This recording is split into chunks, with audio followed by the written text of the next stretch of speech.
Domestic violence reel part number 2. Domestic व्हायलन्सची case दाखल करीत असताना डोमेस्टिक व्हायलन्स ॲक्ट 2005 च्या सेक्शन 12 अन्वये ही केस दाखल करता येते.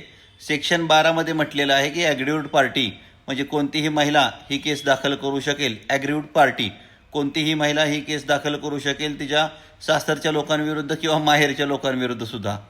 आणि कोणतीही सासू दाखल करू शकेल तिच्या मुलाविरुद्ध सुद्धा आणि सुनेविरुद्ध सुद्धा.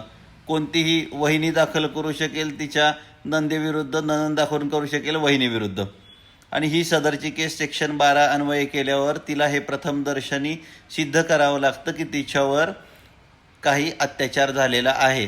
हा जो अत्याचार झालेला जो कंप्लेंट करतो आपण, ही जी कंप्लेंट मान्य न्यायालयात होते ती कोणत्या सेक्शनद्वारे होते तर ती सेक्शन 12 अन्वये होते DV ॲक्टच्या.